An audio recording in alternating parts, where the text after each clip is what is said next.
Morning बच्चों, आपका chapter 5 चल रहा था complex number.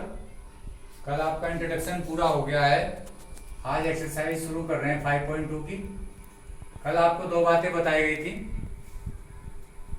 Amplitude of a complex number and the modulus of a complex number.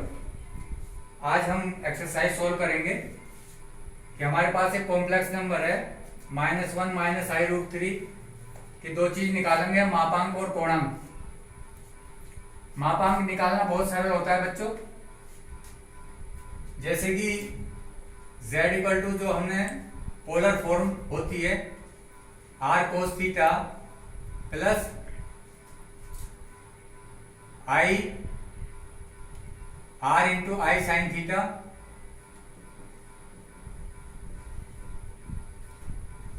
तो इससे जो है, जो हमको दे रखी है कॉम्प्लेक्स नंबर, उससे तुलना करते हैं। से तुलना करने पर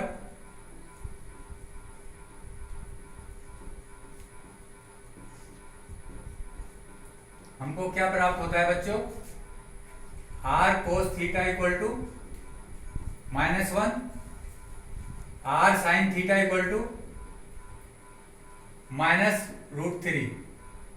इसे equation number 1, question number 2, squaring and adding.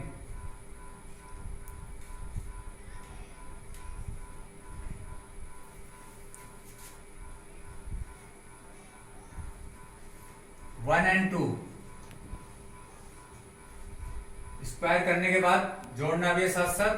तो क्या आ गया? r square cos square theta plus sine square theta, common ले लिया r square, this equal to -1 का स्क्वायर प्लस -√3 का होल स्क्वायर। तो r स्क्वायर इंटू 1 आ गया। r square equal to 1 plus 3, r equal to square root of 4 that is 2। तो बच्चों r की वैल्यू क्या आ गई? 2 आ गई। अब देखिए r की वैल्यू यहां रख दीजिए समीकरण 1 में, r बराबर 2। समीकरण 1 व 2 में रखने पर, 1 में भी रखेंगे और 2 में भी रखेंगे, तो यहां पर r cos थीटा यानी कि 2 cos थीटा इक्वल टू -1/2।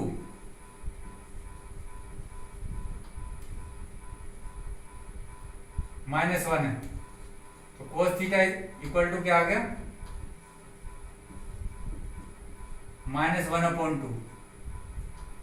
इसी प्रकार यहां पर रखेंगे 2 sin theta equal to -√3, sin theta equal to -√3/2। cos theta और sin थीटा दोनों ही क्या हैं? निगेटिव हैं।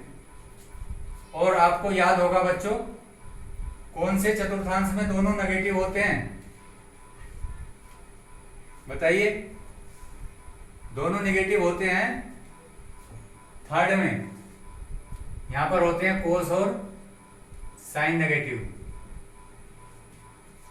तो इसका मतलब ये है कि जो इसका आर्गुमेंट है, यहाँ पे मॉडुलस ऑफ जेड तो 2 आ गया, यहाँ पे लिख दीजिए modulus of z equal to 2। एक आंसर तो आपका ही आ गया, परंतु जो आपको कोणांक निकालना है, आर्गुमेंट जेड कितना आएगा? तो वो होगा थर्ड क्वाड्रेंट में। कौन से में होगा?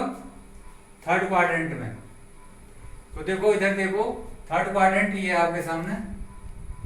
तो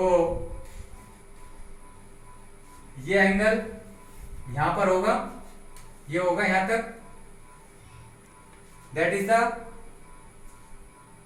क्लॉकवाइज डायरेक्शन ऑफ थीटा। और जो हमारा फाई है, फाई एंगल कौन सा है? देखो 1/2 और 3/2 के बारे में सोचो। किसकी वैल्यू होती है 1/2? 60 की वैल्यू होती है, cos 60 की वैल्यू होती है। ये -cos 60 है, ये माइनस साइन 60 है, मैं लिख सकता हूं इसको माइनस कोस पाई बाई 3 और माइनस साइन पाई बाई 3। पर अभी चूंकि यहां पर माइनस आ रहा है, इसका भी आपको उपचार करना है। इसके लिए आप क्या करेंगे, पहले तो यहां पर लिख दीजिए since theta lies in third quadrant,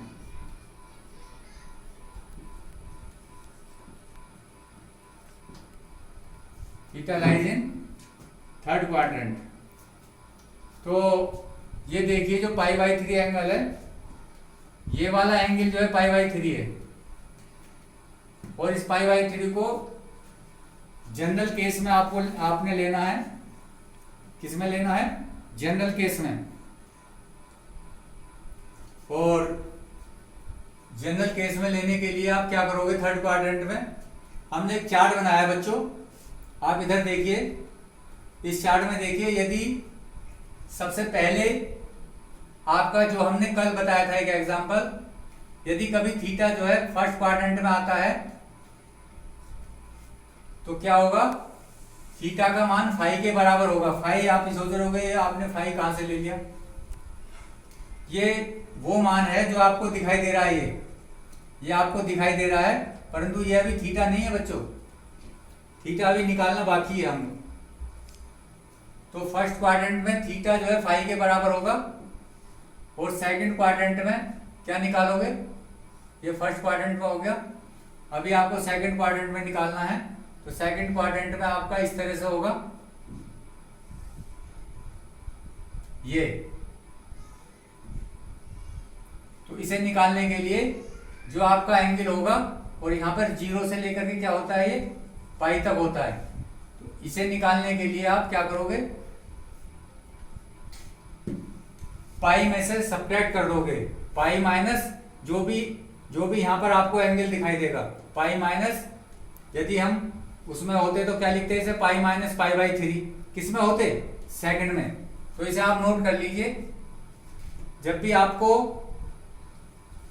argument निकालना हो सेकंड में, और जो आपका यहां पर एंगल दिखाई दे रहा हो उसको आप पाई में से सब्ट्रैक्ट करेंगे, और यदि थर्ड में है तो थर्ड में क्या निकालना, आर्गुमेंट जेड थीटा। तो थर्ड में कहां से बनेगा, इधर से बनेगा, क्योंकि हमने आपको ये भी बात बताई थी कि theta lies between greater than minus pi और लेस देन पाई, थीटा की वैल्यू माइनस पाई और पाई के बीच में ही होगी। तो बच्चों अब यहां पर क्या है, ये थर्ड क्वाड्रेंट में है, तो आर्गुमेंट जेड कितने के बराबर आ गया,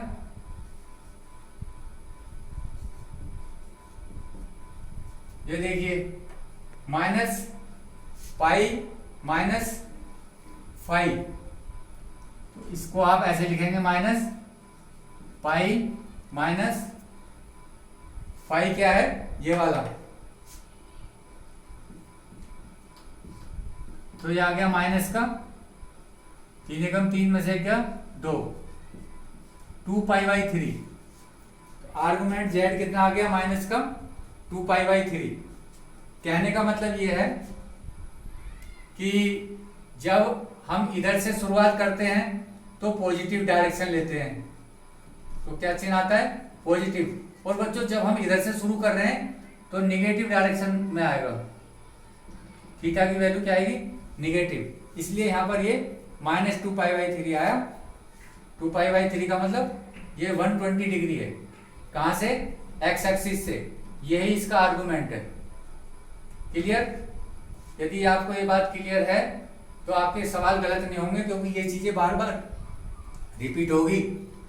और यदि बाय चांस कोई एंगल आपका फोर्थ में आता है, इस वाले में, फोर्थ वाले में आपको दिक्कत नहीं, यहां पर निकालना है आपको, तो वो किसके बराबर जाएगा, बस जो भी एंगल होगा उसमें आप माइनस लगा दोगे, माइनस फाइव।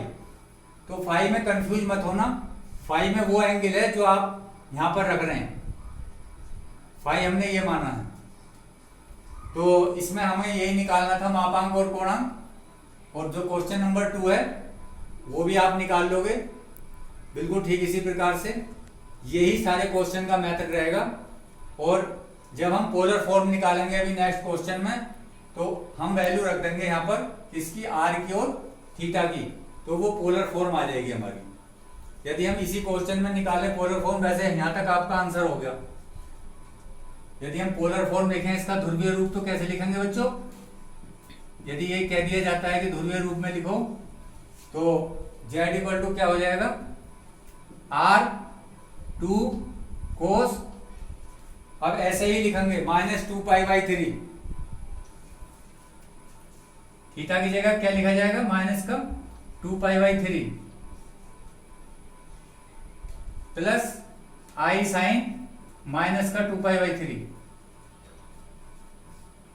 इसको बहुत ध्यान से समझ लेना, गलतियां होती हैं इसमें। क्वेश्चन नंबर 3 बता रहे हैं आपको, समिश्र संख्या है z इक्वल टू 1 - i को ध्रुवीय रूप में रूपांतरित करो, यानी कि पोलर फॉर्म में चेंज करना है इसको भी। तो वैसे ही मान लेंगे दिस z equal to r cos theta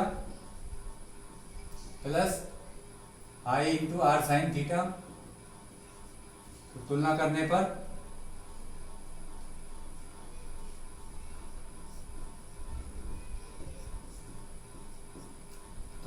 पर r cos theta equal to 1, question number 1, r sine theta equal to, देखो i को हम ऐसे लिख सकते हैं 1 प्लस -1 इंटू आई। जब तुलना करेंगे तो -1 आएगा। Question number 2, adding, squaring and adding, squaring and adding 1 and 2 we get, तो हमको मिलता है r square cos square theta plus sine square theta equal to 1 square minus 1 square का square root, that is r square equal to √2। r square, पहले r square लिखो फिर r लिखो, तो ये आ गया modulus of z this equal to √2, एक मापांक आ गया। अब जैसे कि अभी क्वेश्चन किया था, r की वैल्यू रखने पर समीकरण 1 से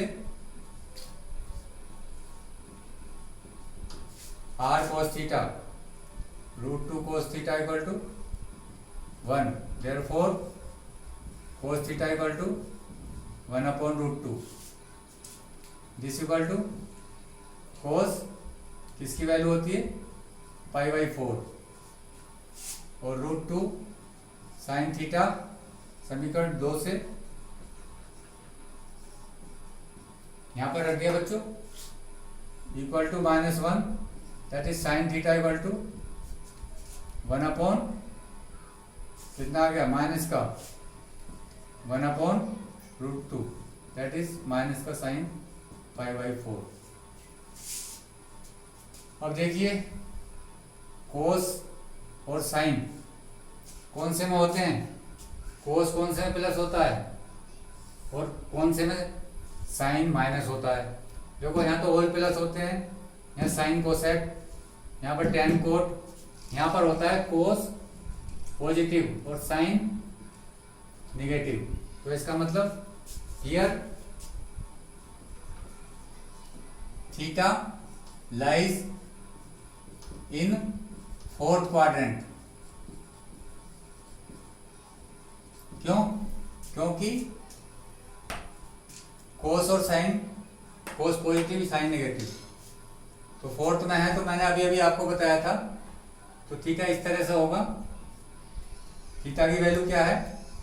मतलब π/4, जिसको हमने 5 माना था, यहाँ पर क्या माना है इसको? 5। पर एक चीज ध्यान रखने वाली है आपको कि चिन्ह का आपने ध्यान रखना है तो यहाँ पर आर्गुमेंट जेड कितना हो जाएगा, इक्वल टू